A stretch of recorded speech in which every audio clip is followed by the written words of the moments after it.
Well, while we're waiting for Sam Jung to join us, anybody have any questions about anything other than what's happening in the market? I'm kidding.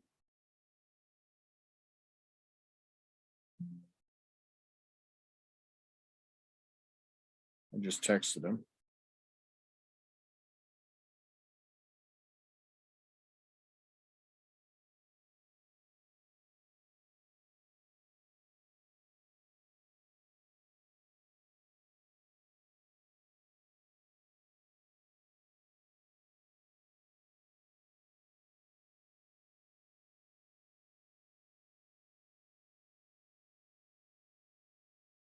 Okay, I'm not sure how somebody's drawing on there.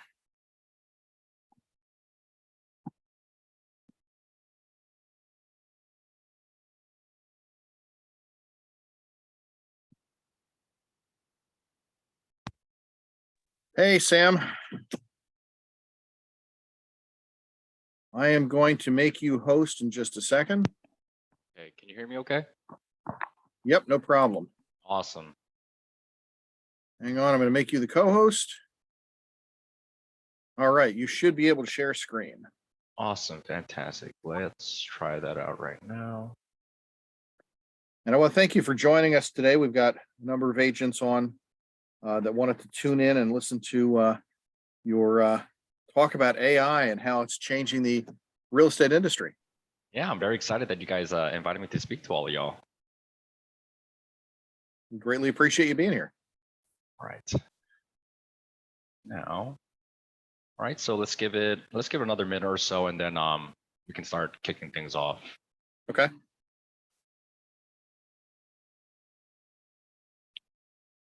All right. So the background, you were in the military out of college or high school? Well, let's see. So I went to college. I went to Boston University. I was going through the occupational therapy track, and unfortunately, while I was there, that was 2012, and me being the college kid that I was, we were at the finish line at the Boston Marathon, and that's where the bombs went off. Ooh. I also grew up in New York City. I'm old enough that I remember 9/11, lived through it, and at that point, I was like, you know what? I think it's time to join the military. My whole thing is making a positive impact and helping people, and I thought at the time that was what I had to do. Nice. Very impressive. All right, let's see. All right, guys, it is 10 o'clock my time, 11 o'clock your guys' time. So let's kick things off.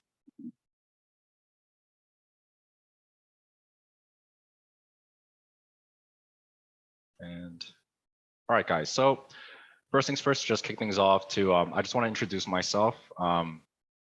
So my name is Samuel Jung, guys. I'm with Century 21 Blue Mountain Pelican and Century 21 All Points Realty. We just did a merger, so technically speaking, we are now the 10th largest Century 21 in the country. This is the same class that I gave at the conference that we just had in Orlando, Florida. It's a little catered more towards you guys, and the fact that it's a smaller, more intimate setting, I think we can get more in-depth with questions.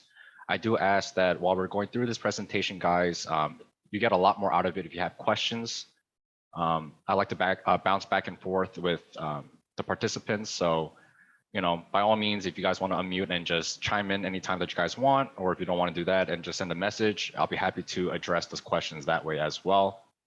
And if you guys ever want me to pause on a slide and go more in depth into what's on that slide per se, then just let me know and I will go deeper into it. Generally speaking, the entire class as a whole is a little bit more introductory. It's not too in-depth. I didn't want to go too into the weeds because it can get very technical, and we really don't need to go that far for us to really leverage the type of the amount of help that these kind of platforms can give us. All right, guys. So I left the military about a year ago. I was in the Marine Corps, and yeah, so since I only left the military a year ago, I've only had my license for about a year, and I do like to say that I'm doing pretty well for myself. Reason being is, I think, I mean, we've heard it before, relationships are the #1 thing in our industry. Yes, we are in sales, but at the end of the day, if you really want to do well in this industry, it's all about creating relationships. And for you to create relationships with folks, you need to have something to talk about, all right? I mean, small talk can only get you guys so far, right? So let's see, got a message here real quick.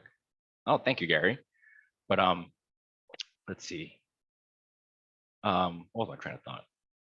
Yeah, so been doing it about a year, and so my whole thing when I got my license is, and what I encourage my junior agents now to do the same is, you should find your niche and you should stick to it.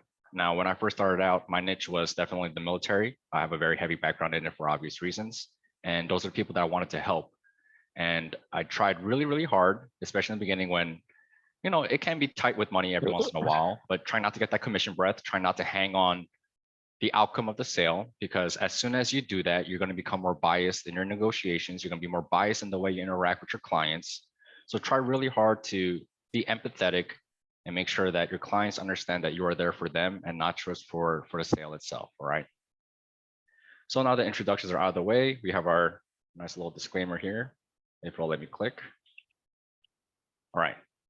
So for today's session, the three major things that we're going to touch on is why artificial intelligence matters, tactics and tools, which is where we're going to really go into the best practices part. And that's where a lot of our social media portion of the class is going to be.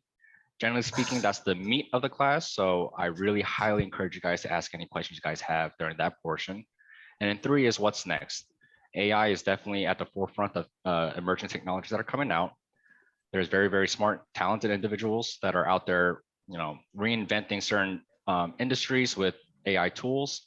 And I'm going to try to just give you guys an introductory look at some of the other platforms that are out there. Some of them are free, some of them are paid subscriptions that you guys can take advantage of for other aspects of your business as well. All right. Now, before I move forward, do I have any questions, comments, concerns? All right. Moving on then. All right, guys, why artificial intelligence matters. Now, I want at least, let's see, let's do two. Give me two reasons why you think artificial intelligence matters. Two responses, guys. The automation of simple tasks saves a ton of time. Yes, helping us streamline some of the more simpler stuff, the stuff that we don't want to really do, the dirty, grimy stuff, the everyday to-day tasks that we don't really want to do. It definitely helps us save time with that. And that is the biggest part of how AI can help us. It's definitely for efficiency's sake. What about someone else?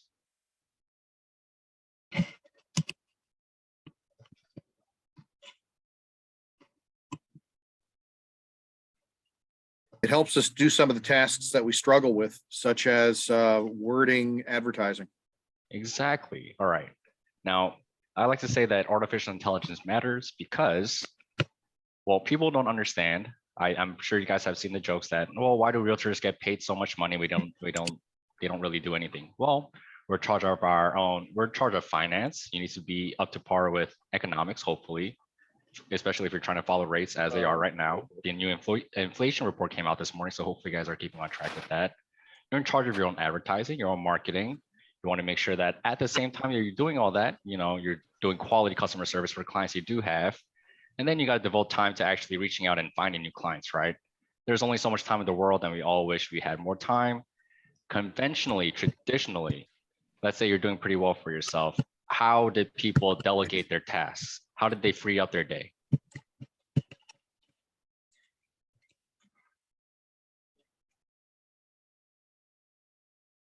Anyone? Okay, normally, oh, here we go. We got a chat. Nope. So, yeah, traditionally, what do people do? You got an assistant or you got a transaction coordinator, right? Someone who can kind of do the day-to-day stuff that you guys didn't want to, right? Let's see, the chat. Yep, delegation to others. Exactly. Now, let's say you're a solo agent, especially in the beginning. I don't know about you guys, but I'm one of those people who like to do everything by myself first. I like to figure things out. So if you're anything like me, and especially if you don't have the finances and stuff like that, to hire a transaction coordinator or get an assistant, or part of a team where you guys can actually help each other out, that's where AI really, really shines. Okay. Now, a big thing that I've heard a lot of people say is, well, artificial intelligence is already so capable. I'm kind of nervous for where it's going to go. What if I end up losing my job? Now, AI is not going to take your job. And the reason why I say this, AI is extremely smart and it's extremely capable, but it's only capable of doing whatever we feed it, if that makes sense.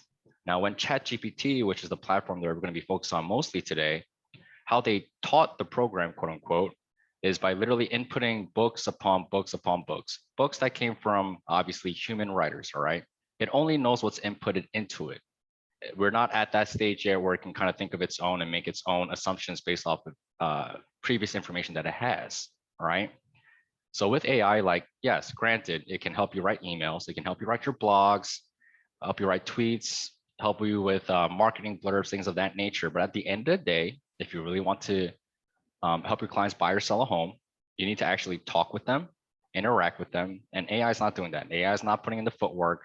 They're not the one that's door knocking. They're not the ones picking up the phone and actually trying to have legitimate conversations with these people to make them a client. They're not the one driving to 8, 9 homes in a showing in a row. AI is a tool, all right? And the way we leverage that tool is what really is going to impact how far AI or how big of an impact AI has on our industry, all right? Now, with that being said, do I have any questions?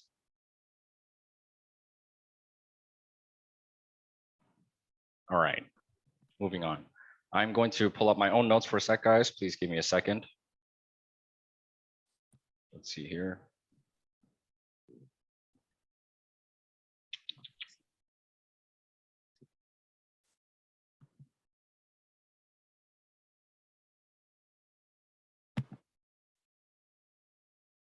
One sec, guys, apologies.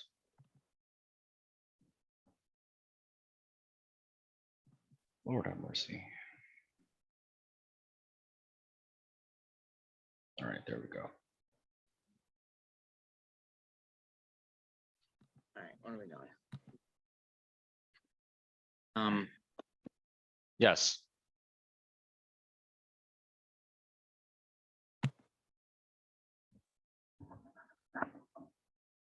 Anything? All right, then, never mind. All right, so moving on, guys. So the biggest thing for ChatGPT for me, guys, is efficiency, all right? It saves you time. That's pretty much the main point that I want to address there. It's going to streamline parts of our business that we can actually devote to the things that actually matter. National and local market reports for clients, and then documenting the sites where they come from. Now, to help collate sources and things like that, I have used ChatGPT for it to format things properly and give credit where it's due. However, because AI is only able to output what has already been inputted, we're not quite there yet as far as in real life updates and things of that nature.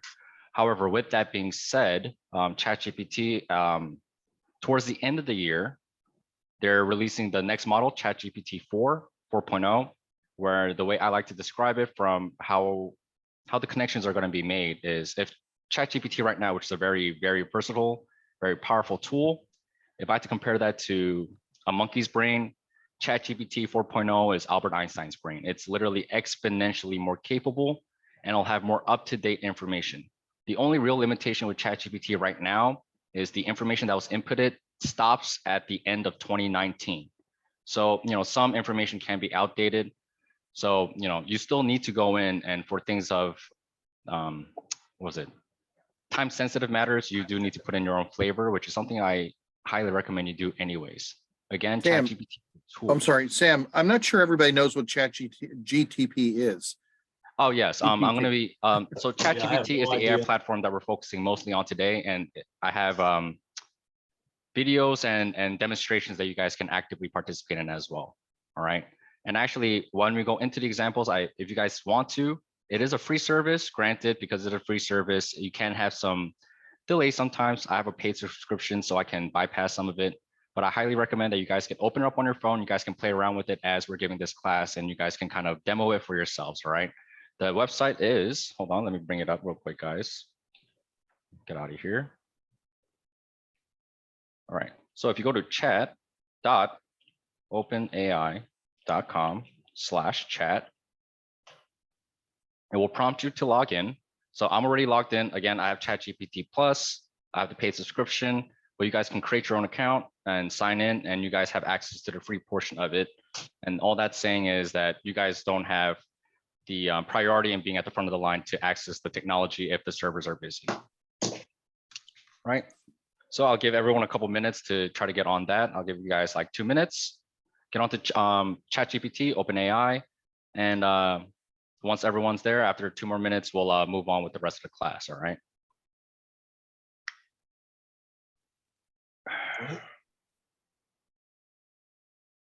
So go to chat.openai.com.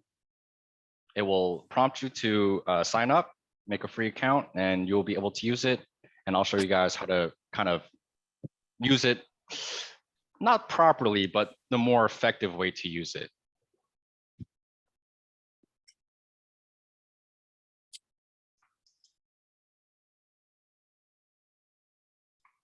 Or I'll give you guys another minute there.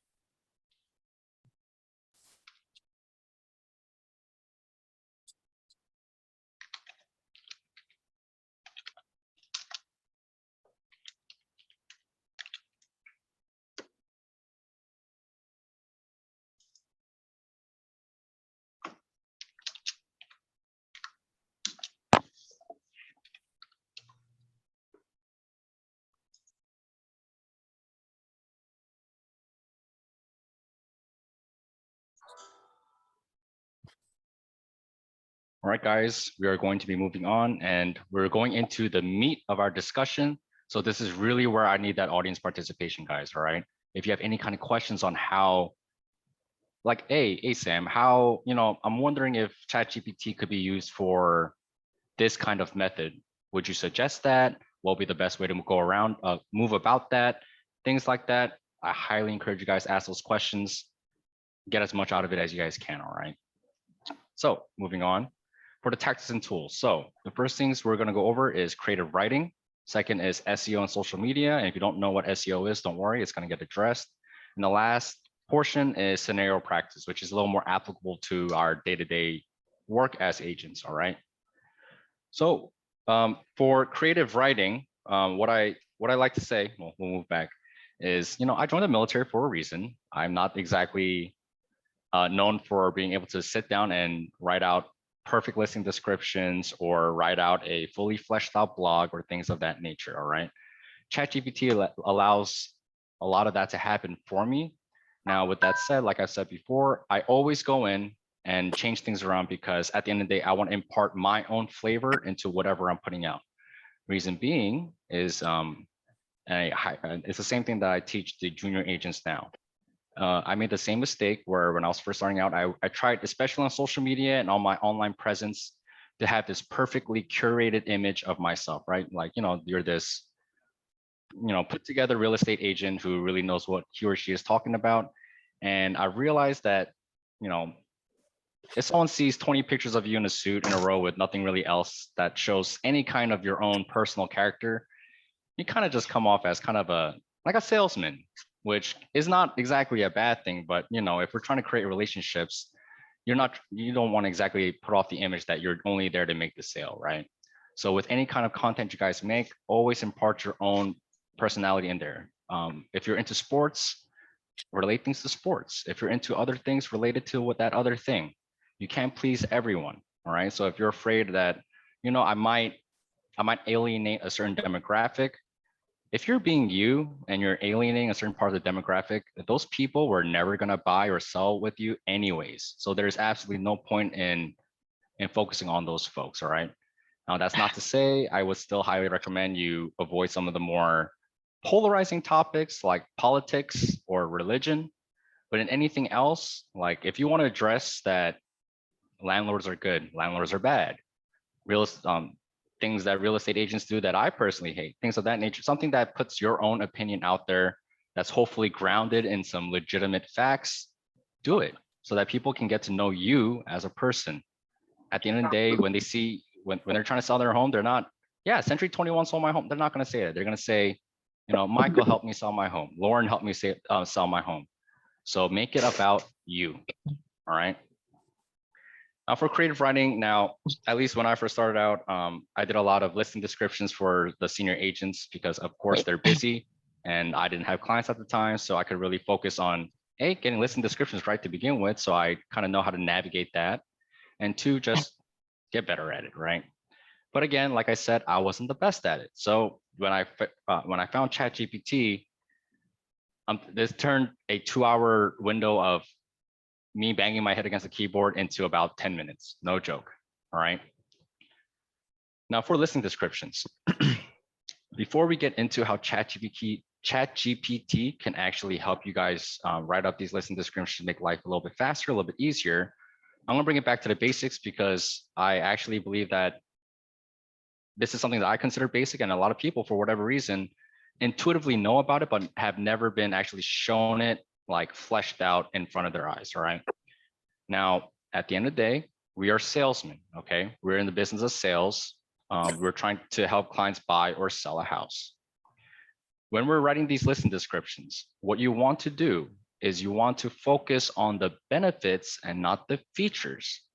All that means is I'm just going to give you guys a couple examples from a couple different scenarios to try to make it as understandable as possible, right?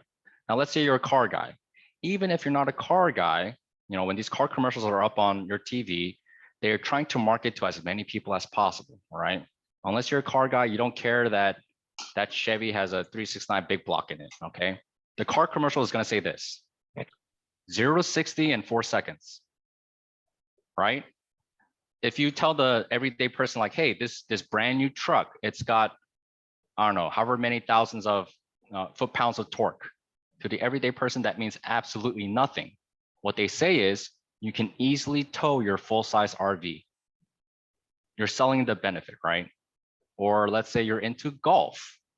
When they sell these golf balls that are like 20 bucks a pop, they're not trying to sell you like it's made of this new composite material, blah, blah, blah, blah, blah. What's on the box, the blurb that's going to be on the box for their marketing is going to say, you're going to be able to hit your ball 30% further. Things like that, all right? Now, for the example that's on the screen for you guys, I focused on the makeup industry for this one, okay? So when, I don't know, Maybelline or Giorgio Armani, they're selling a type of mascara. They're not saying like, it's more compact. It's made with these cruelty-free vegan lashes with a ball tip wand or something. No, they're gonna say you're gonna make your lashes look 4 times longer. Get the smoky eyes that Megan Fox is known for. Your mascara is not gonna smudge. They're not gonna tell you like, yeah, we have this new chemical formula that prevents water absorption. They tell you like, yeah, this mascara doesn't smear, it's not gonna run, it's moisture resistant, blah, blah, blah, things of that nature. So when you guys are writing these listing descriptions and you put it into ChatGPT to help you out, you wanna make sure that you're trying to sell the benefits of whatever you're doing and not just the features, all right?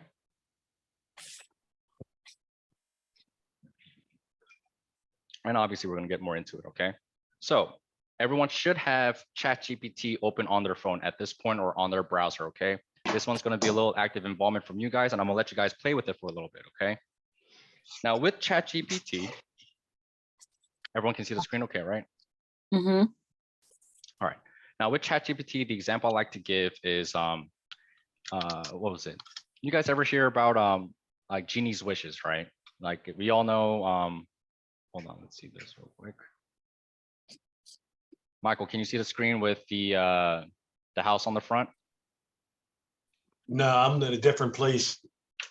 Can you hear me at all? Yes, I can hear you. Oh, I don't know where I'm at. I went to chat. Well, I'm at ChatGPT, but it doesn't look like that. Is this the Century 21 version or something, or what is that? No, this is the PowerPoint. So you would have to go back to your last tab that had the Zoom open. I'm not aware. Mine just looks, I can't show it to you, but it doesn't look anything like that. Okay, well, this isn't ChatGPT I created an right now. account. This is the Anyway, just presentation. go ahead. I'll figure it out. Gotcha. Okay, I mean, if it looks like this, let's see. Now mine says ChatGPT, then it says examples, capabilities, limitations, or new chat. I guess I'm at the chat area. Okay, let's see. I don't know. Don't worry about it. Okay, so I'm assuming it looks like this right now, right? No, it doesn't look anything like that. It's a screen with just text on it. Oh, that's strange. Okay, I will try to help you out, but for now, we're just gonna move forward and we'll circle back to that. Now, so for that analogy, for the genie, there's that ongoing joke. You gotta be extremely specific with what you tell a genie, what your wish is. The more general your wish is, much higher likelihood that you're going to get an ironic consequence, right? Like, for example, you tell a genie, I wish to be the most attractive person in the room. And the genie says, all right, your wish is granted. And he turns into a dog. You're now the most wanted person in the room, right? There's irony there. You want to be very specific with what you put into ChatGPT, all right? All that just to tell you guys, like, what you put into ChatGPT will very heavily influence the results you get back out, okay? Now for listing descriptions, this is for one of my listings that we are on the contract right now. So this is pulled straight from the builder's blurb on the MLS, all right? So awesome new construction in New Hillwood Estates community. Fabulous, desirable destined plan is a 4-bedroom, 3-bath home, 12.5 by 5-inch by 15-foot covered patio and 3-car garage. Large breakfast nook and separate dining area. Tray ceilings with crown molding, beautiful granite in the kitchen and baths, stainless steel appliances, quiet dishwasher, so on and so forth. It's just basically listing all the different cool features that the builders installed, right? Basically everything I'm telling you guys not to put in a listing description, okay? Like, instead of a 12-foot, 5-inch by 15-foot covered patio, there's way better ways to put that. No one cares. The layman is not going to understand that dimension whatsoever, okay? Yeah, the newest and wood look flooring throughout, freeze carpet in the bedroom, so on and so forth. Now, we're going to go on to focusing on the benefits rather than the features in the next slide, all right? Now, ChatGPT generated all of this, okay? And this is exactly what I put in. If you guys look on the screen, it says, if a feature is something a product has, whereas a benefit is a product's result when a customer uses it. Rewrite the following information so that it is engaging and the features included are highlighted as benefits. As you guys can see, I put very specifically in the verbiage what I expected ChatGPT to spit out for me. And then I proceeded to list the features that was in the original listing description by the builders. So it's a 4-bedroom, 3 full baths, 3-car garage, just over 2,300 square feet. It has that covered patio, the breakfast nook, separate dining area, so on and so forth. Granite in the kitchen and baths, huge primary bedroom with walk-in closet, double vanity garden tub, and large separate shower. Now, after I put that into ChatGPT, it spit this out in 10 seconds. No joke, no exaggeration, done in 10 seconds. And this is what it came out with by focusing on the features. Discover the luxurious living experience that awaits in this stunning 2,304 square foot home. Boasting 4 spacious bedrooms and 3 full baths, you'll have plenty of room for your growing family. The added convenience of a 3-car garage means you'll never have to worry about parking on the street.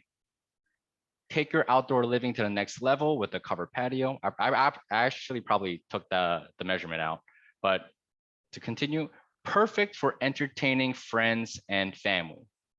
Dine in style with the choice of a spacious breakfast nook or a separate dining area, both designed with your comfort in mind. Experience the height of sophistication with the tray ceilings featuring crown molding, adding an extra touch of elegance to every room. The kitchen and baths are outfitted with granite countertops, elevating the overall aesthetic of the home. Retreat to the huge primary bedroom, complete with a walk-in closet, double vanity garden tub, and large separate shower. Pamper yourself in luxury and style in this incredible home. Now, the features that we originally saw are all still there, but you're making it more applicable to the person who is going to be looking at your listing. Like, it doesn't just have, for example, that 3-car garage. Well, if you have a 3-car garage, you don't have to worry about parking on the street. That's added security for your home, security for your vehicles, your belongings, and protection from the elements if you have a nice car or a collectible or something like that, right?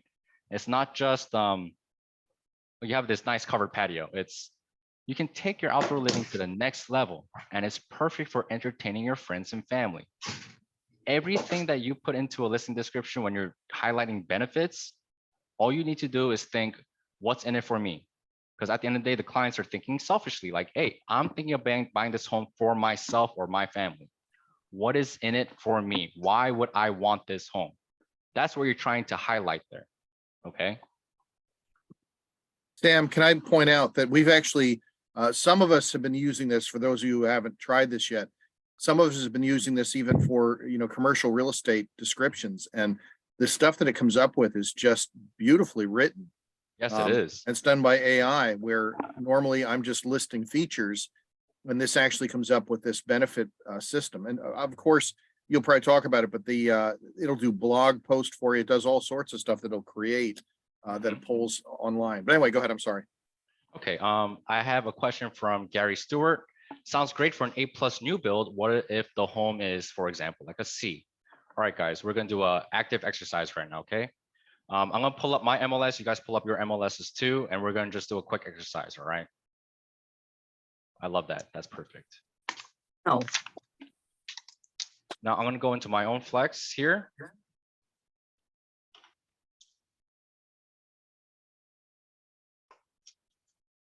And we're gonna look for a quote unquote, like a C home. And not maybe like an investor special. That's what we like to say, right? We're still seeing your PowerPoint instead of the Flex MLS. Oh.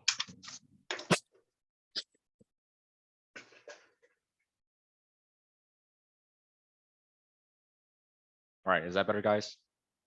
Yep. All right, fantastic. I'm gonna go to an area that I'm very familiar with. We'll do Crestview, and we'll look for something on the lower end. Let's do 75 to 200 and see what we come up with.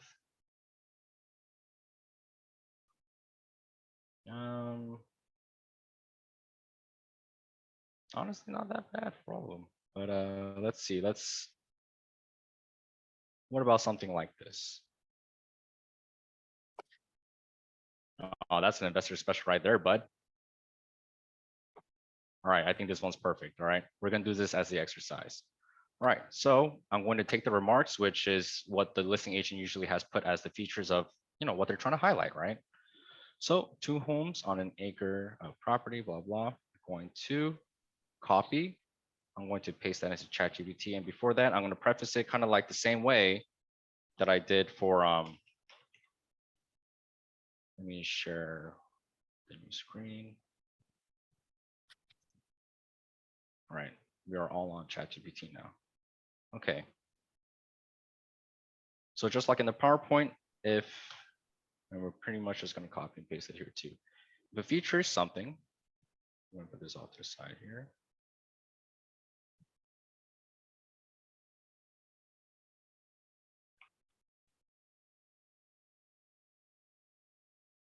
All right. Jesus, me. I'm not at my best today. All right. Can we see both screens right now? I think we can only see the chat.openai.com. That's fine as well. So if a feature is something a product has, whereas a benefit is as a result when a customer uses it, rewrite the following information so that it's engaging, personable. We'll add some more stuff in there. And guys, like I said, as you're going through your MLS, find your own property, find the listing description, copy the description, and kind of write something that follows along the same general guidelines as what I'm typing right now. So that's engaging, personable, friendly. Use whatever verbiage you guys want. All right. So that personal and friendly. Let's put the and in there. So that the features included are highlighted as benefits. So this is the original blurb down here. And let's see what ChatGPT comes out for us, all right?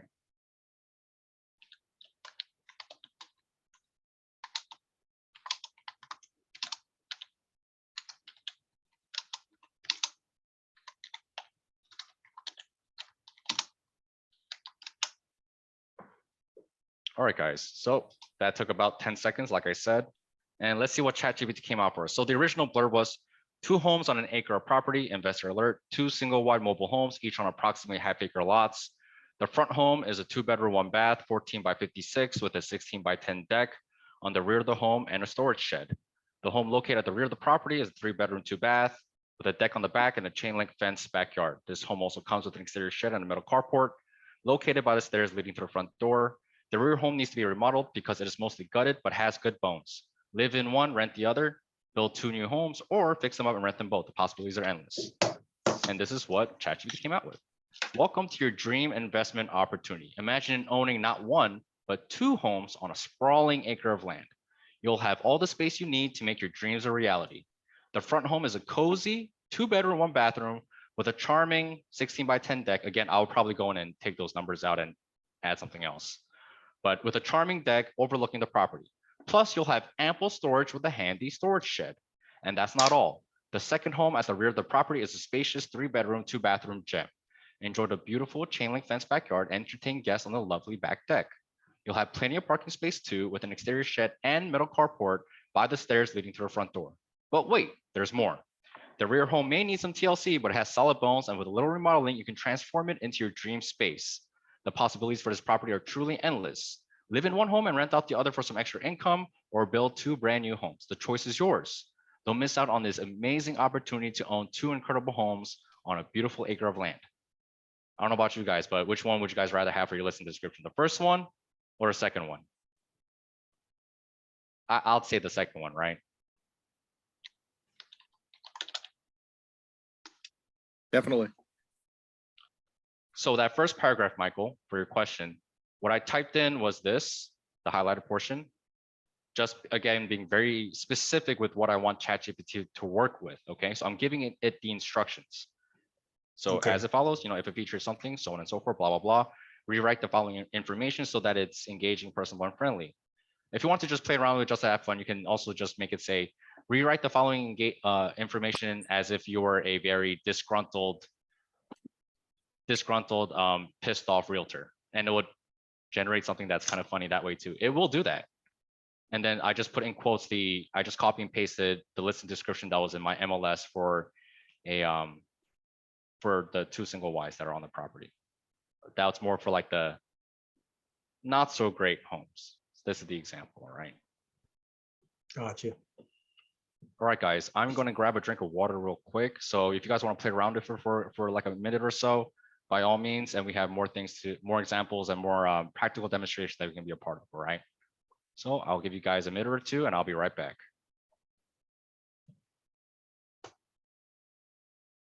While you're doing that, it's a really interesting piece of software. And I use it I'm trying to use it on a desktop, not a mobile phone, because I have trouble working with a mobile phone. It's too small.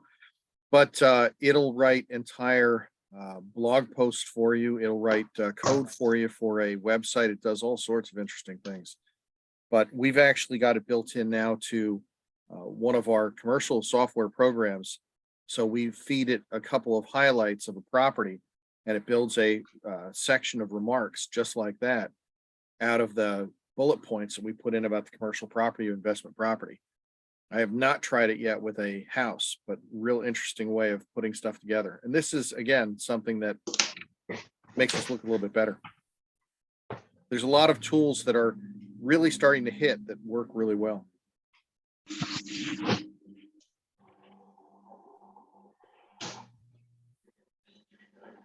Quinn says in the past that she's been contracted to write blurbs like that and charges a premium in the writing community.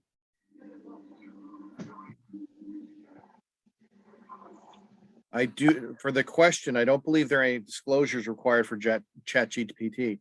It's interesting, on the college level, we're getting all sorts of panic right now because students are actually turning in papers that are completely written in ChatGPT.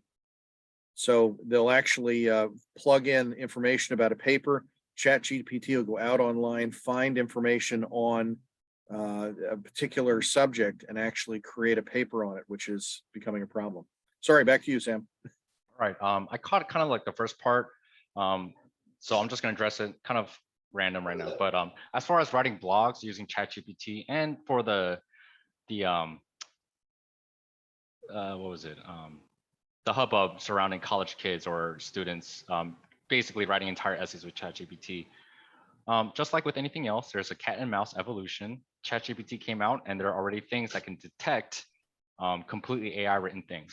So with that being said, the reason why I also like to stress you guys to go in, put your own character into it, change things up, go in, and ChatGPT does a great job, but go in and put your own flavor and everything in that.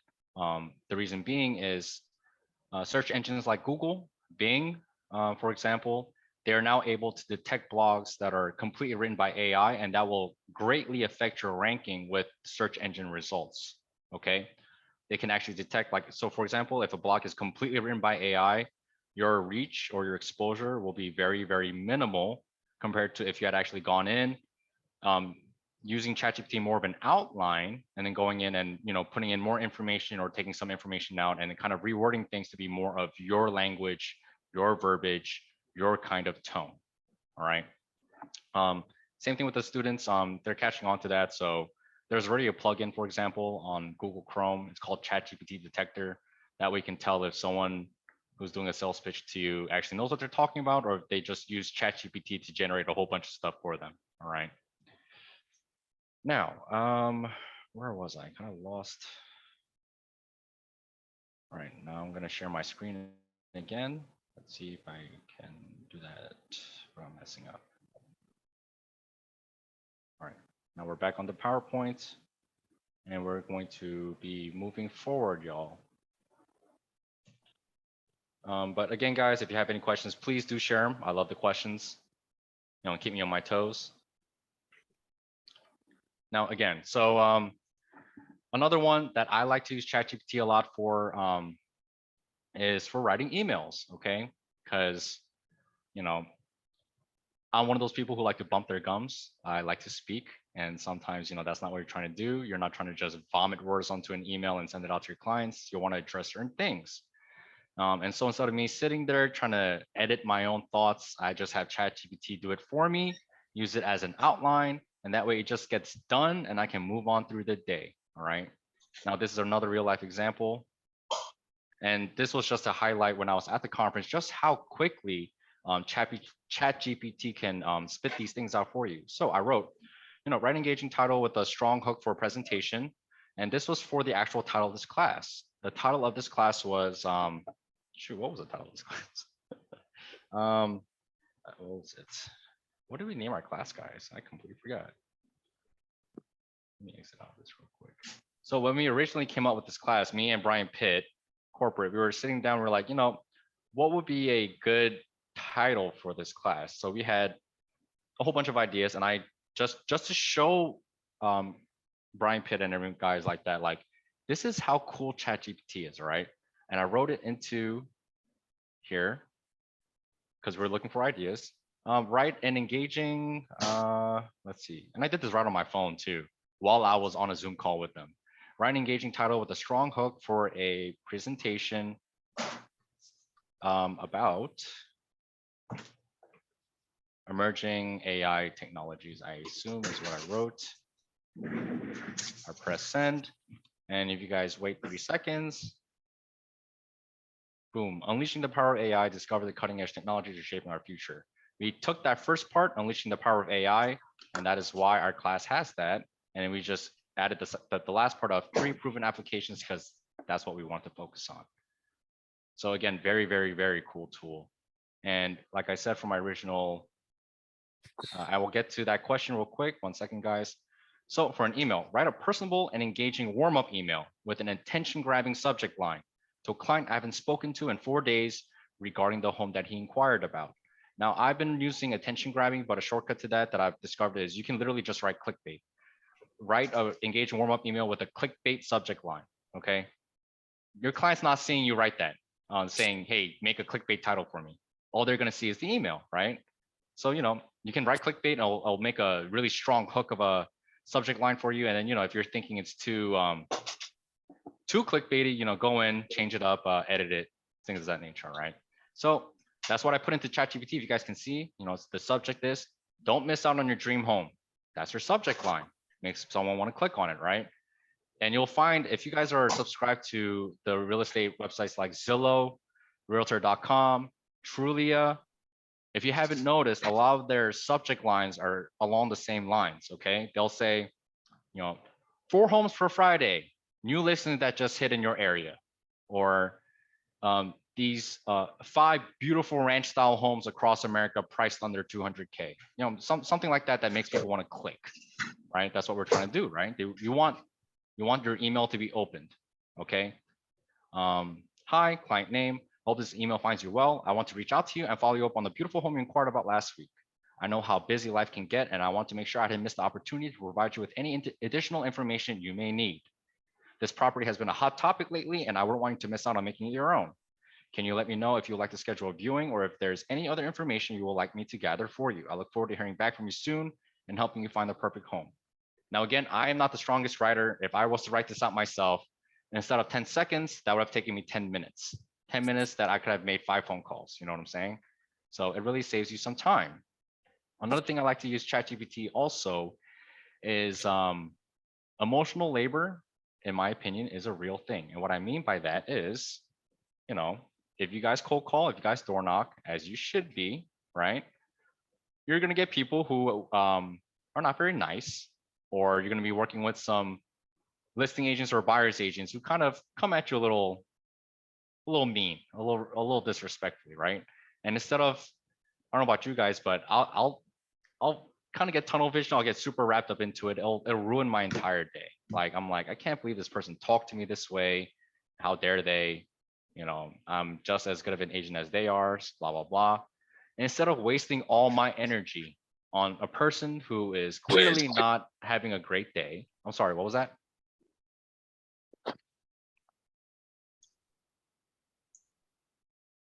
Nothing? Okay, then moving on. And I will get to this question, I promise, guys. I'll literally put into ChatGPT, especially if they emailed me something like addressing something like, but in a very disrespectful way. And before I pop off at my mouth, I'm from a military background. It's my instinct to fire back with exactly what you fired back at me. I'll put into ChatGPT, hey, write a response to this email for this listing agent or buyer's agent regarding the things that he spoke about in a polite, friendly way. And then I'll copy paste in quotation marks, and ChatGPT will spit out an email for me that I did not have to emotionally devote any of my time or energy into. And I can just answer this guy's stupid email and move on about my day. And if he wants to continue to devote his time to being a, well, excuse my French, but be an asshole, then that's on him. And he can spend his time. I'll spend my time calling my clients and getting things done and helping as many people as I can. And that way it doesn't, if I'm really focused on this guy, when I pick up my phone to do cold calls again, I'm not like, man, this guy, hey, this is Sam Jung with Century Toronto, Blue Marlin Pelican, blah, blah, blah. You don't have to put any of that emotional labor. So it's like, hey man, it's Sam Jung with Century Toronto, Blue Marlin Pelican. Yeah, I just sold a house. Statistically speaking, there's 2 more on your neighborhood that's probably going to sell soon. Are you looking to sell your home? You're a little bit more engaging. You have the energy. You're not bogged down by some of the stuff that kind of got into your head in the beginning of the day. Okay.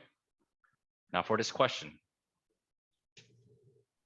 ChatGPT is an excellent tool and saves a lot of time. Yes, it is. Yes, it is. And like I said, for the whole plagiarism issue thing, those kids better be careful because they're going to get caught.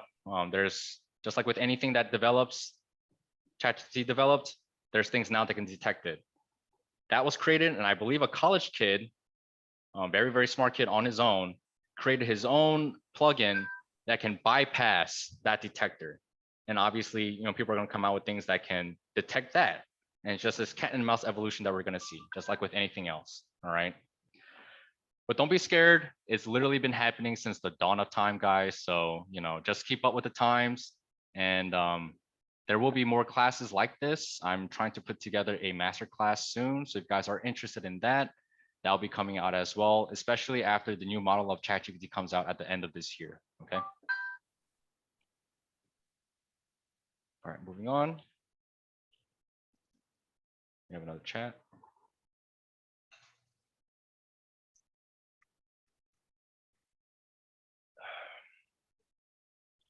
Okay, quick question regarding the property description in Flex, limited to 800 characters. that automatically show before you have to click the more button. What are your thoughts on going over 800 characters to 1200 as the OpenAI did? By all means, if you need to go over, go over. I do try to edit out some of the fluff and try to keep it more succinct. However, if I wouldn't say if you're over the 800 words to make a big deal out of it, because at the end of the day, if someone's on Flex, they're going to click more to see the rest of it. And if it's getting pushed out to Zillow, Redfin, Truly, and all that is put in there anyway. So I wouldn't say to worry too much about going over 800 characters. Does that answer your question? Lisa?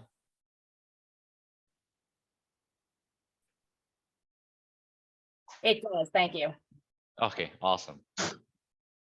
All right, now we're going to get into the social media aspect of this. All right, we're at 10:50 my time, so all right, we're right on track. Okay, now SEO and social media. We all know, yeah, social media is the future. Whether we love it or hate it, it is what it is. And it's even better because you don't even need to pay for ads on social media if you're using it right, for you to get your name out there, get the exposure that you need. All right.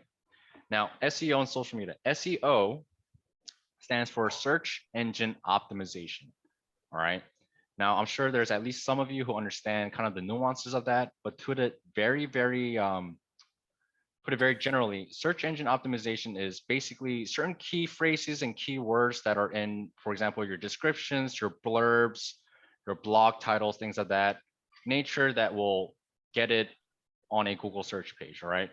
Now, a good story I have for that is I had a friend, and he started a matcha shop. Matcha is like a Japanese tea, very high quality stuff.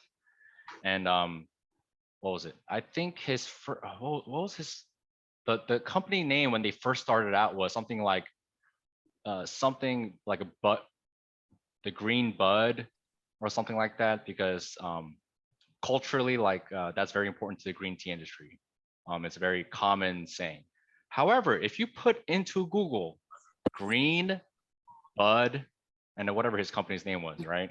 Guess what? Like, his company did come up if you looked for it, but guess what predominantly came up if you Google that? Marijuana.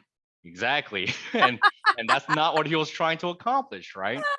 So that's what SEO is. And that's a lesson in choosing certain things properly so that people can find you. All right.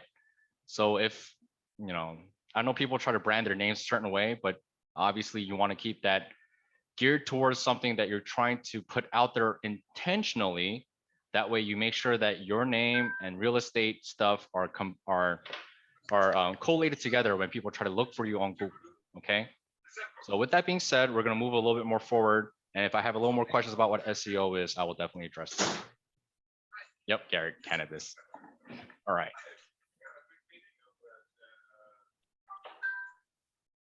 Cooperate with me, damn it. There we go. All right.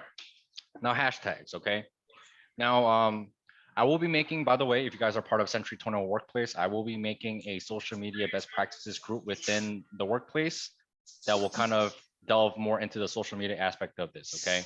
Now, at the conference, the feedback was kind of mixed. There were many people who wanted to really go deeper into the social media aspect, and there were other people who want to go into more technical aspects of how technologies like this can help us day to day.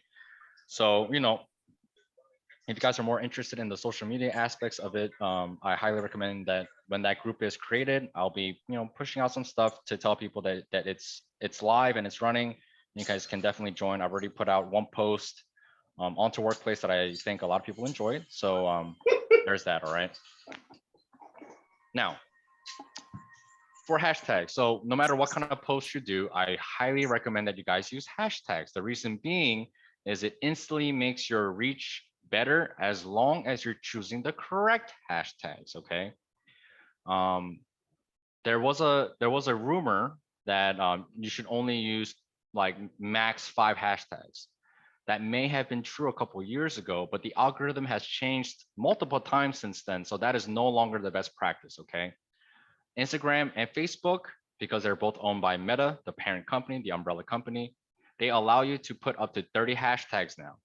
I'm not saying you have to put 30 hashtags every single time, but it's not going to fault you if you do use up all 30 hashtags for every single one of your videos, posts, or anything like that. Now, what I do recommend though, is you want your hashtags to relate directly to the content that you are posting. A lot of times when I see folks who are not that savvy with social media, they put very generic hashtags. It could be about, I don't know, maybe they're making a video about addressing mortgage rates today because the inflation report is out. But they'll put the same hashtags that they put on everything. For example, I'm in Florida, so Florida real estate, Florida realtor, veteran realtor, Florida homes for sale, Panhandle homes for sale. None of those things have anything to do with mortgage rates, okay? The way people, a lot of folks use Instagram and Facebook, they almost use it like a Google. They use it like YouTube University. It's how they find topics that they want to look for, okay? So you want to use your hashtags and put yourself in the shoes of someone who's using Facebook or Instagram. Put yourself in the shoes of those home buyers who are looking for creative financing solutions, affordable homes in whatever area that you're servicing. That's the kind of stuff that you guys want to put into your hashtags, okay? So the bulk of your hashtags, let's say if you're going to do 30, put 20 to 25 of them pertaining directly to whatever the content is. So if it's about mortgage rates, it should be about inflation, mortgage rates, the Federal Reserve, maybe even lending practices, because you're talking about mortgage rates, right? First time home buyer tips, things like that. And then for the last 5, make that more general. So maybe 3 hashtags like Florida realtor, veteran realtor, top agents in Florida, something like that, okay? And for the last 2, make that specifically about you. If you have your own logo, you know, that's a good one to personalize that hashtag and make it your hashtag. For example, mine is generational wealth starts here. So I always end it with a hashtag generational wealth starts here. And then I've been starting to just brand my name. So hashtag Samuel Jung, kind of the same pathway that I'm trying to follow as Sirhan. You know, he branded his name. All right. Like when people think Sirhan in New York City, they think of one of the most successful brokerages to ever exist. Like the guy selling $250 million penthouses. You know what I'm saying? But that's just how I approach hashtags. And that's just seems to be the same approach that Instagram, Facebook, and Meta as a whole is taking. So take that and try to run with it, guys, right? So again, instead of just sitting there after you've just spent the last hour filming your video, editing it, making it look nice, instead of sitting there for like 10, 15 minutes trying to think of hashtags, 30 of them, up to 30 of them that you're trying to add to your video, put into ChatGPT. So this is exactly what I wrote. Generate hashtags that rank highly in Instagram's algorithm for a post about a property listing located in the Panhandle region of Florida, as well as Florida's Emerald Coast. Again, very specific with the verbiage I'm using, all right? I said rank highly in Instagram's algorithm. Obviously, you don't want generic hashtags because we just went over why they suck. About a property listing, you know, that's the real estate part, property listing located, and I didn't just say in Florida because I want specific hashtags, right? Located in the Panhandle region of Florida, as well as Florida's Emerald Coast. And you can go deeper into it. And for example, the city that I'm in right now at one of our offices is Destin. I can say listing located in the Panhandle region of Florida, as well as Florida's Emerald Coast, focusing on the Destin region of Florida, something like that. And that's what ChatGPT spit out for me. Let's see what this question is. Panhandle, I visit Fort Walton Beach often. My bro lives there. Awesome, Michael. Yeah, Fort Walton is one of the areas I service too. So I'm there all the time. If you're ever in the area, yeah, let's definitely catch a drink or something. We can network. But in back to the class for ChatGPT, so this is what it generated for me. And if you want to tell ChatGPT like, hey, generate 25 hashtags, it will generate 25 for you. You can actually give it a number, okay? And everything I just said to you, you can literally tell ChatGPT, and you're only limited by imagination, generate 25 more broad hashtags pertaining to a property listing located in the Panhandle region of Florida, as well as 3 hashtags that are more specifically geared towards the region of Destin, Florida, and short-term rentals, and generate 2 more hashtags pertaining to myself, Samuel Jung, realtor with Century 21 Blue Marlin Pelican, and All Points Realty.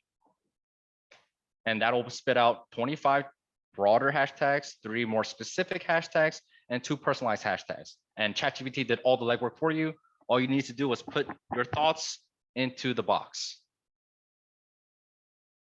What is the URL? It's going to be, one sec, guys, because I bookmark everything because I've been blown up a couple times. My memory's terrible. Let's see. It's chat.openai.com. I'm going to type it into the chat box as well, guys. So we all have it on hand. If I can even find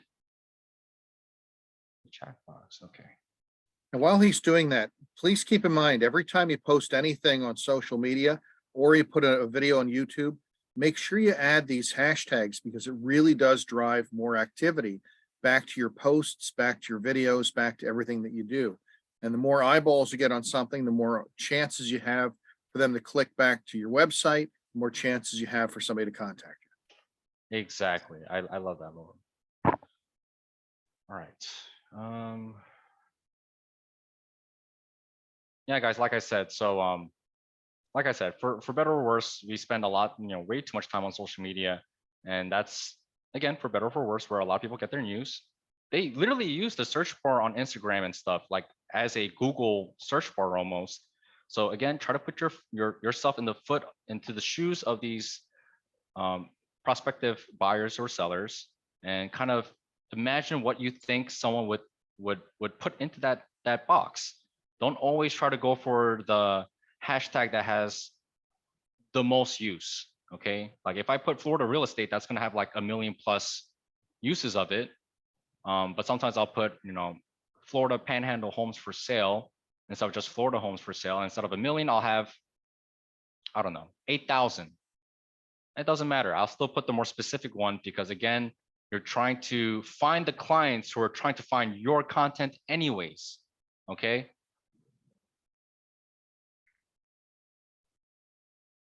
Yes, Bo. I will email Lauren the slide deck from this class today. And he can forward it out to all of you guys because obviously I don't have all your guys' emails. Sounds good. And I believe, Lauren, the session is being recorded, correct? I am recording, yes. Okay, so it'll be recorded as well, so you should be able to catch it later. I apologize. You probably don't want to sit through an hour and a half on your own free time, but it's good stuff. All right. All right, moving on, guys. Okay, I don't want to take too much of your guys' time. Keywords for SEO. Now, SEO. Now, I understand this came after hashtags, but this is what I do first when I do any kind of content creation. Okay. So what a lot of people do, and this is more into the social media stuff, but this is my tried and true expertise for you guys. This is how I generate my videos. Okay. I don't go into it thinking, because people always ask me, how do you even get these ideas for your videos anyways? Like, it seems like you're a fountain of ideas. I don't go into it like, you know what? Today, I think people should be educated on interest rates. Like, I don't do that at all. I try to approach it with, because I understand 99% of us, or 99% of realtors, we're here because we want to help people. It's just the thing is, we know stuff that they don't. So we feel like we should be teaching them everything we know so that they are the most prepared. Well, they're hiring you for a reason. They don't want to know that crap, okay? They want you to do it for them. So what you're trying to do is create content that your customers or your demographic wants to see, and not necessarily what you think your clients or your prospective buyers should know. Put yourself in their shoes. So the way I usually think is, oh, this would be a great thumbnail, or this would be a great like clickbait title. Like, oh, I know this would get some clicks. I know, like, for example, like the inflation report came out today, and immediately the first thought came into my head was, if me and Powell were stuck in the closet for 5 minutes, the things I would do to that guy. And I was thinking, boom, that's my video idea right there. And then from there, for example, let's say I'm doing a video on the inflation report today in Powell. Keywords is, with these keywords for SEO, just like that example of my friend's business, you generate these keywords, and then as you're making your video, you're going to try to say as many of these key phrases as you can. Okay, I'll repeat it. You're going to fit in If you're one of those people who write your own script before you do a video, fine. Write these keywords into your script, okay? And try to fit as many of them as you can. Anything you cannot fit into your video, use those same keywords and key phrases and fit as many of them as you can into your description. All of that is going to help your stuff get found on search engines like Google, Bing, DuckDuckGo, you name it.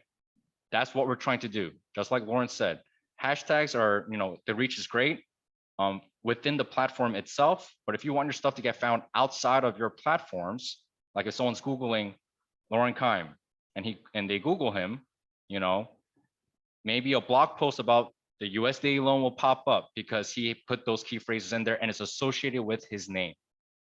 Okay. Does that make sense so far, guys? Definitely. Okay. And again, I do this before I actually start making my videos so I know which keywords and phrases that I want to focus on. Okay. This is the first step after you have your title and the general idea of what you're trying to do.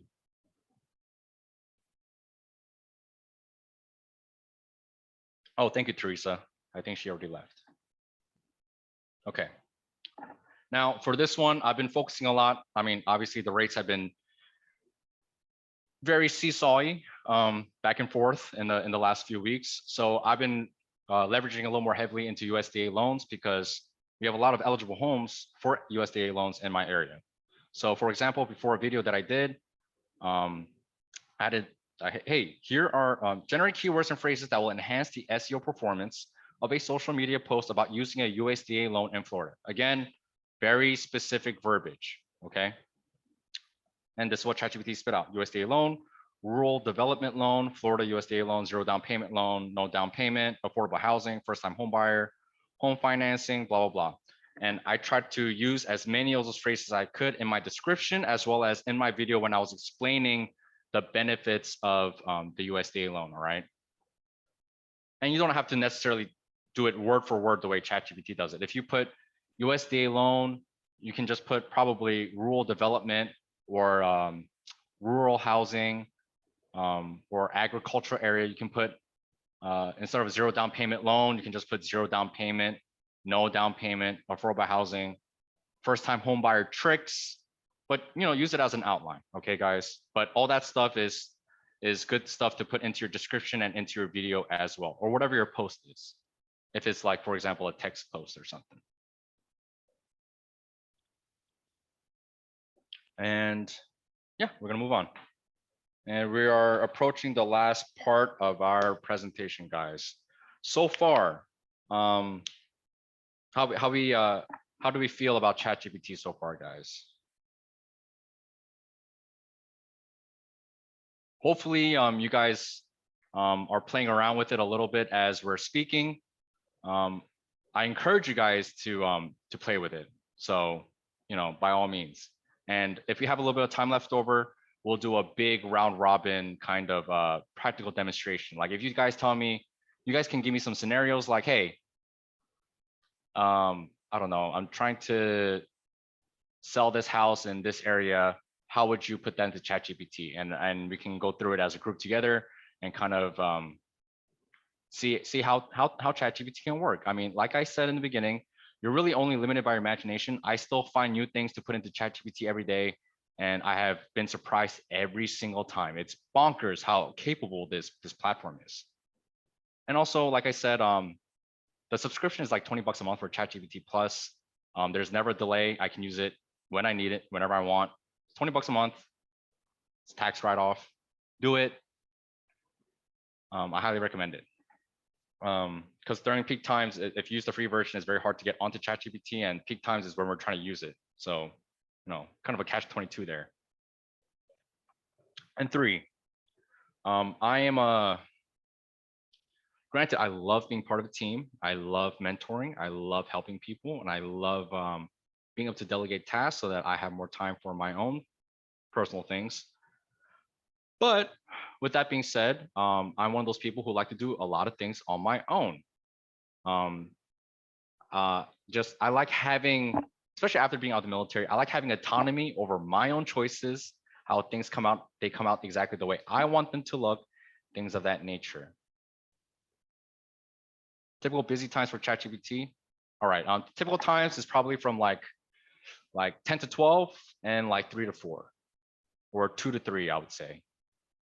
And obviously you apply that to your guys' time zone. But damn it, Garrett, you made me lose my train of thought. Oh yeah, I mean, I do a lot of stuff myself. So with anything else, and I'm sure Lauren's probably been down your guys' throat too, the way I am with my agents. Back to the basics, back to the basics, back to the basics. You gotta freaking talk to people, okay? These prospects aren't gonna fall out of the sky into your lap. You gotta talk, form relationships, and to get good at it, because even before this class, guys, I get nervous before any kind of speaking engagement. I get butterflies. It feels like I gotta poop. It's not a good time, okay? The only way to get rid of those fears is to practice, practice, practice, practice. All right. And the saying is not true. It's not practice makes perfect. It's perfect practice makes perfect. That's the true saying. You practice something wrong 100 times, you're just getting better at doing it wrong. All right. Now, with that said, for example, scenario practice. If you guys attend any kind of seminars and things like that, they tell you for scientifically proven reasons, you should stand up, you should speak out loud, and if you don't have a partner, you should speak into a mirror so you can also practice making eye contact while you're speaking. It engages different parts of your brain so that you actually improve faster if you do those methods. Speaking out loud, engaging with someone else, or at least a mirror if you're by yourself. The problem is with scripts, you need a second person usually. And I don't know about you guys, but my wife, I'm like, hey babe, pretend you're pissed off homeowner. She's like, no, I don't want to do that. It's 8 o'clock at night. We've done this for like the last hour. And you got to practice by yourself. In which case, I took the exact script from Mike Ferry's or RedX. I mean, it's one of the scripts that's been around for decades, right? With the expired script, and I put it into ChatGPT, and we are literally going to read it word for word how ChatGPT came out. So after I put in the script, I said, answer the question prompts from the following cold call script as if you were an intentionally disagreeable person. Because we're not going to practice if everything goes great. That's too easy. You want to practice with someone who is not interested in talking to you, because that's 99% of them. All right. So with the script, I'm sure you figured out that your home came up on our computer as an expired listing. I was calling to see, when do you plan on interviewing the right agent for the job of selling your home? And his response, I don't plan on interviewing anyone, especially not from a random cold call. Oof. You want to prepare for those because those exist. Okay. But the good thing is, if the conversation is still going, hey, that's your first win anyways. Usually they hang up. So keep it going. If you sold this home, where would you go next?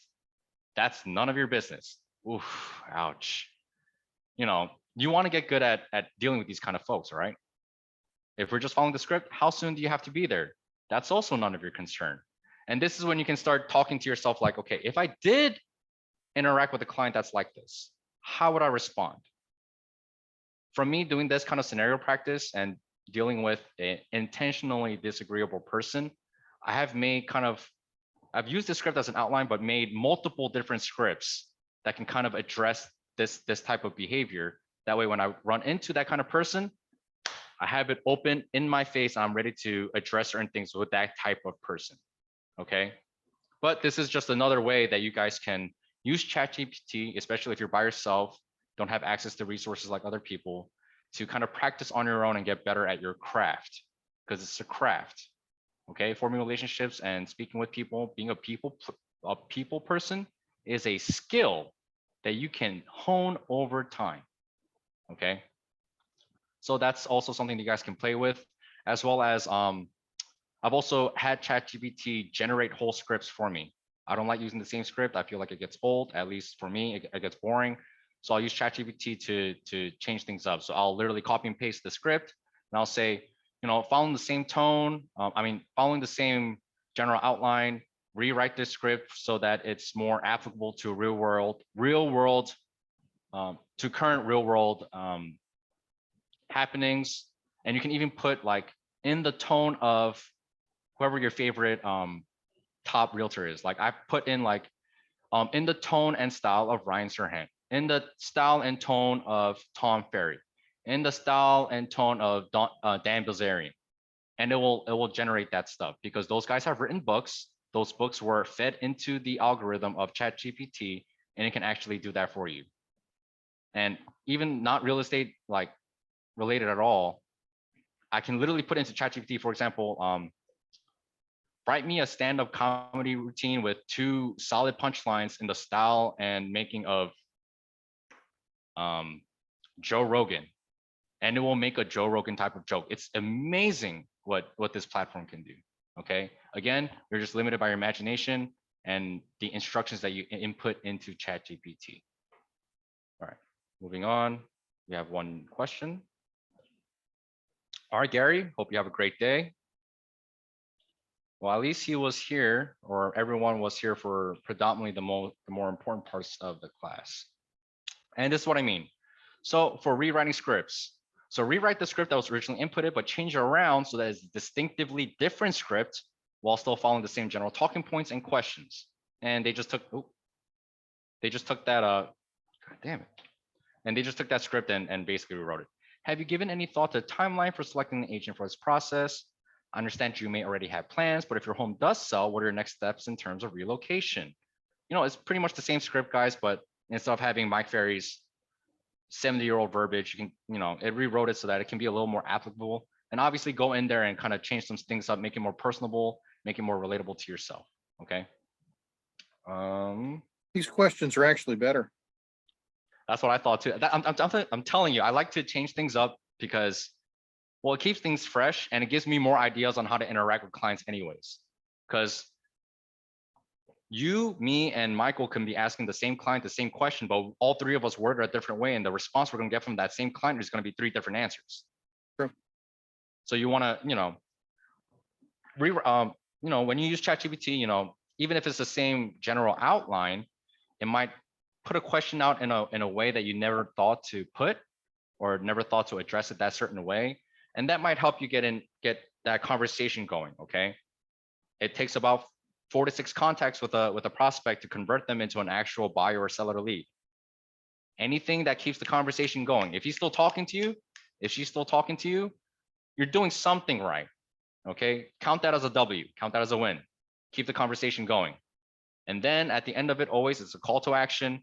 Hey, that was a great conversation. I have the information down for you. When's the best time for me to reach out to you with the information that you requested? Make that appointment. Okay. This is unbelievable. Awesome. Ooh, Gary, that's not a fun one. Yeah, the quality of contractors in our area has not been the greatest either with current economic climate. All right. So we're gonna wrap up the class, and unfortunately, I did want a little bit more time to do a little bit of demonstration, but we're running a little bit low on time. But what's next? All right. So I haven't done the craziest amount of research for this, but you guys are more than welcome to research this guy on your own. Some of these are paid subscriptions and some of them are free. Now, the first 2, this is for emails. I'm very email heavy. I don't like to do cold texting. I'd rather call someone. If all my clients were open to FaceTiming, I would much prefer that. All right. But as far as emails go, there's only 2 kinds of people that I've encountered in the real estate world, right? You either are obsessively compulsive and need to devote a lot of energy to replying back to every single email, organizing every single email, so on and so forth, or you're the other type who has 500 unread emails in your email account. Okay. To kind of streamline that process, make it faster for all of us, these are great tools. So Superhuman uses AI to highlight your important emails. It's kind of like a virtual assistant just for email. Okay, it kind of takes out some of the more, I don't know, like for example, if you're added to someone's CRM, it'll filter that stuff out so you can actually focus on the clients you need to talk with. And you can even, I'm pretty sure Superhuman has a new feature on it as well, where you can rank the contacts in your CRM. So you can, for example, say, this is an A group. These people are actively looking. This is the B group. They're also looking, but they haven't gotten financing yet. Or C, they're on the fence. They're thinking of renting or buying talk to them, warm them up, try to get them to convert. And then 4, maybe it's a past client you just sold, you just closed, and you keep that on the back burner so you can remember to interact with them at a later point. And you can actually have that as well. It's almost like a CRM software only for your email. Okay. Another one is AI tool is Reply. This is just like kind of those. I mean, we have MoxieWorks now, but it's kind of like how MoxieWorks does, where I'll spit out that auto-generated message if someone subscribes to your neighborhood news. I can help you do it that with different kinds of emails you put out. I always have follow-up emails, right? That's obviously to past clients. Warm-up emails, those are to prospects if I haven't heard back from them in a couple days. Cold emails, and that's usually to I primarily save that for my commercial properties. Cold emails do very well with business to business interactions, mostly, in my opinion. But that's just another great thing for like an additional drip campaign too, if you're not a fan of Moxie, or you just personally like to do other things. All right. Next, this one is a great one, Lauren. I highly recommend that your brokerage invest in this one. So these ones are paid, and I believe they're pretty steep in terms of relativity. I think these are like $50. But for example, right now you're recording this video, Lauren, and like I said before, some people are not willing to sit through an hour and a half on their own in their free time to rewatch the entire meeting. They'll probably fast forward, rewind, accidentally miss a couple of key things that I might have mentioned because they're just trying to get to the important stuff. With these 2 platforms right here, so we can have the Zoom meeting up, and I believe it's Tactic that is like that $50 subscription. We have it running in the background. We do our thing, we speak, and it'll transcribe the entire meeting down into notes. So you'll have an actual document, black and white, words on paper. And it'll summarize the entire meeting. And that way, instead of, let's say, Lauren, oh man, Sam gave a great class, I'm going to try to pull some of the important points. Instead of you watching my stupid face for an hour and a half trying to pull all the important points, you already have it in black and white writing. You can highlight all the cool stuff that you think was very applicable to your agents, and boom, you already have it. You're not sitting there for an hour trying to comb through it. Or if, for anyone who missed the class today, you can give them a packet like, hey, these were the important points. Read over this stuff. These were the important takeaways, and not all the other stuff that we addressed that probably isn't the most relevant. But I really like this one. But again, it's been a while since I've used it. Its technology changes very, very rapidly. A tech generation used to be like 3-4 years. It's more like a year and 2 years now. A year, 2 years from now, and Facebook could be completely different. It's bonkers. So I highly recommend you guys go into it, check it out. There's different platforms. See the pros and cons of both. Okay. And this one is just some other stuff. Copy.ai, Jasper's been around for a while. Wordplay.ai, Grammarly's been around for a very long time. This is what college kids used to use to kind of just proofread their stuff, make sure everything's grammatically correct. But if you're writing a lot of blogs and stuff, and you just want something to proofread real quick, Grammarly, you can just spit it into Grammarly and it'll check all the basic grammatical stuff for you. And I think Grammarly also can do like an actual MLA style like source list if you're using different news platforms and stuff and you actually want to source it into your blog, which you should be doing, right, guys? And More places you can be found. I'm sorry, what was that? More places you can be found. The more posts you put up, the more places you share those blog posts. Yep. The more likely people are to come back to your site. Exactly. And all right, closing notes and comments. All right, guys. Any kind of questions you guys have, please put into the chat. I just need to step out for about 3 minutes and then I'll be right back. I'll try to address as many questions as you can. And unfortunately, that pretty much wraps up our time. However, if you guys want a repeat of like a secondary higher echelon focus on this type of stuff, you can, me and Lauren can speak on that and we'll figure some stuff out. Sure. And like I said, putting together a mastermind class where it's more into the weeds, really in depth, a lot more active demonstration. It's going to be much longer, like 3 hours. But if you guys are interested in that as well, that's something that I'm planning to put out towards the end of this year. So drop me some questions. I want at least 3. And then I'll be back in a couple minutes, guys, and then we'll wrap up the class. So please put down questions if you can. One of the things that Sam said, which is so apt, is that you have to practice, drill, and rehearse anything you do in life, whether that's negotiation, whether that's listing presentations, whether that's answering buyer questions. And psychology says that it takes 64 times to repeat something before it creates a neural pathway in your brain. So you've got to be repeating stuff over and over again. That's why people who do listing presentations constantly get very, very good very quickly at saying the right things and being able to respond to questions because they've done it over and over again, and you can actually practice that. The other thing Sam said that's off the AI that I thought was interesting, but it's true, is that you have to contact people multiple times. Too often we have, and it's everybody, we have agents who will call someone back once and, well, they never answered. You have to call somebody 5 or 6 times. And if you do that, you're going to dramatically increase your hit ratio. Over 80% of clients don't respond until the 5th call. Over 80%. That means if you're calling people once or twice, you're leaving a lot of money on the table. And it's critical to make sure you follow up that way.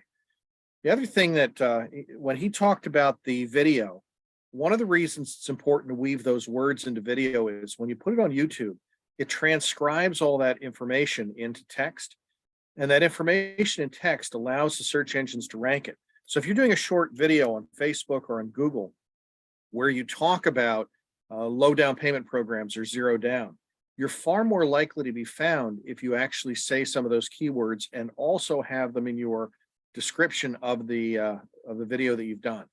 And post that everywhere. Anywhere you can put something, make sure it's out there. Try and get everything you can everywhere you can. And hopefully some of this information will help you to write stuff. One of the target audiences we talked about last year, and that I don't think anybody actually did, was going after divorcing couples because it's such a huge target audience. What do you do? Or what should someone do with their house in the middle of a divorce? And we might be able to go to ChatGPT or GPT, sorry, and ask it to help prepare a blog post on what to do with the house if you're in the middle of a divorce. And then once you post that on your blog, link it back to all your social media, to Instagram, to Facebook, to everything you can. You might even do a video about it to try and make sure that you're capturing as much attention as you can. This is going to help you to write some of that stuff. That's a great point, Lauren. Also, for blogs, just to touch on that real quick, if you guys find that you guys are having trouble finding topics to speak on or finding the proper resources, I don't know about you guys, but when we are assigned to our realtor organization, so I'm part of Emerald Coast Association of Realtors. So I get an actual newsletter from Florida Realtors every day about stuff happening in Florida. For example, we have something called Hometown Heroes. It was an update. So it gave out an entire, like, someone else's blog post pretty much within Florida Realtors. And I can take that. That gives me my blog post of the day. And well, I'm not encouraging this, okay? But if you're just feeling really lazy that day, you can literally copy paste the entire blog post, put into ChatGPT and say, rewrite this while keeping all the source citations, while also avoiding plagiarism, and rewrite a blog post under 1,000 words. And boom, it'll spit it right back out for you. And then obviously, don't just post that. Go back in, edit it, put your own flavor into it, put your own opinions into it, your own thoughts into it. But boom, there's your blog for today.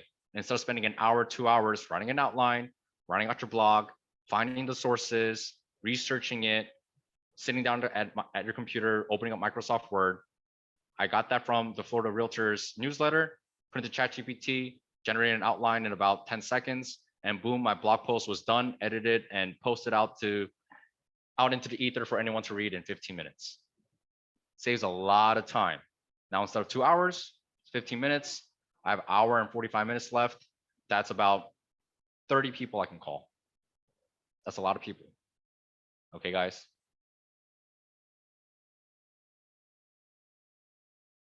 Okay. See a couple of questions there.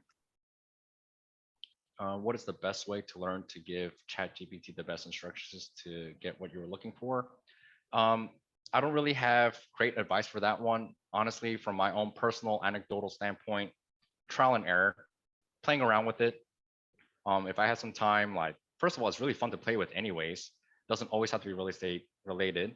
Like I said, like for the comedy part that I talked about, just working with different things like, you know what, how about let's say I saw like a funny blurb, and I'll literally write, and I'm going to try to get it to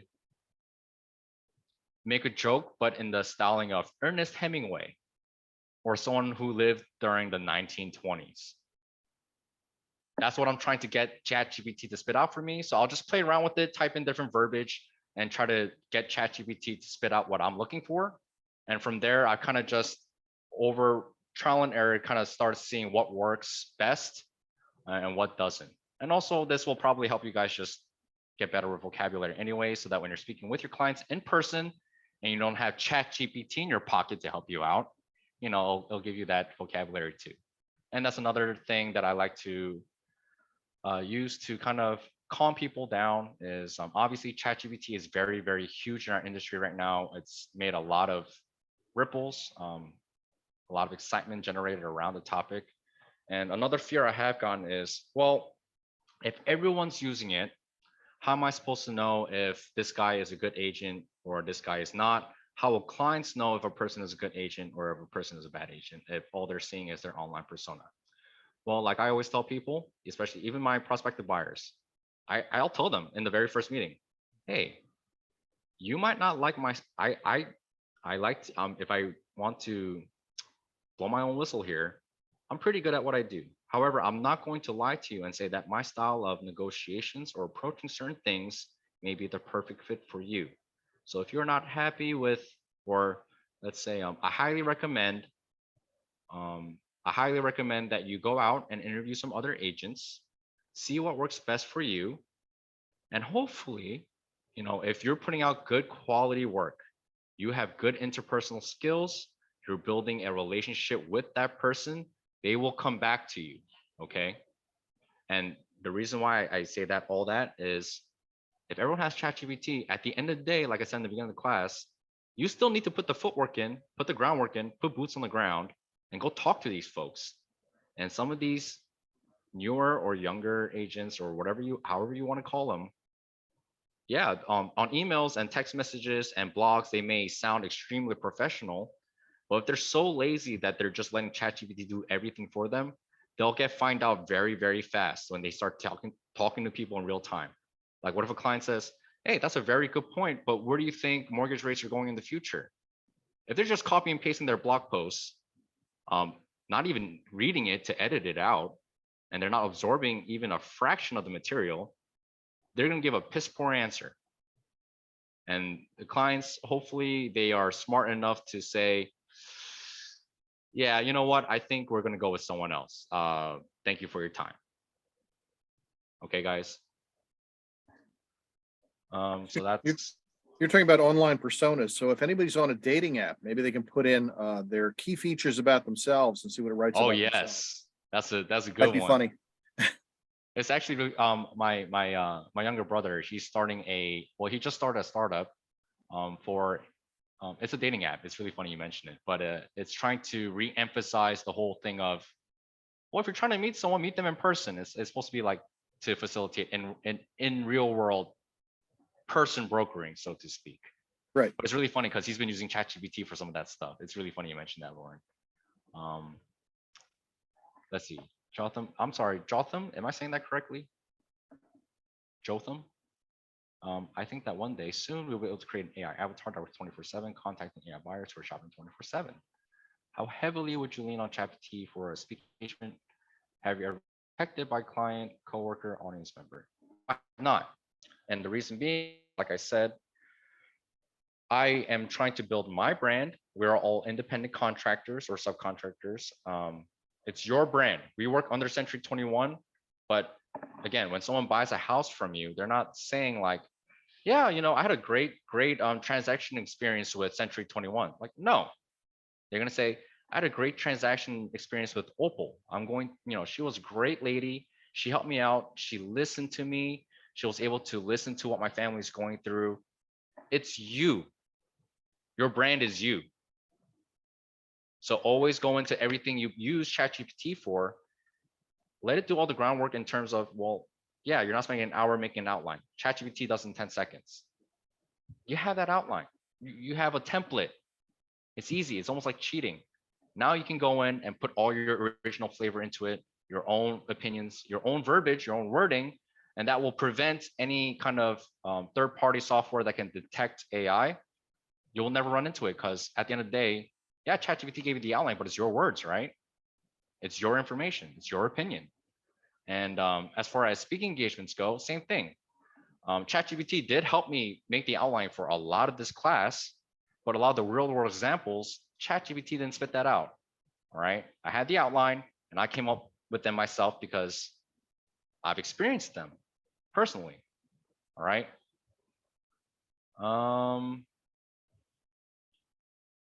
Let's see. All right. I believe that's all the questions. Do I have any parting thoughts? We're a little bit over time. I apologize. Greatly appreciate everything you gave us today. Great information. I'm really, really glad, guys. Hopefully these guys, I mean, one of you guys said this is almost like mind blowing. It was mind blowing for me too. And I really think we're going to see some exciting stuff come out. And hopefully, fingers crossed, I can get with Century 21 Corporate and we can get some resources pushed out to everyone very, very soon. But that's a work in progress, so we shall see. Sounds great. Thank you very much. All right. See you guys. And Lauren, if you guys ever want to do something like this again, going more in depth into it, that is something in the works as well. So just let me know. You have my email and contact info. Definitely. I believe we will. Thank you. All right. You guys have a good rest of your day. All right. Thanks very much. All right. Bye.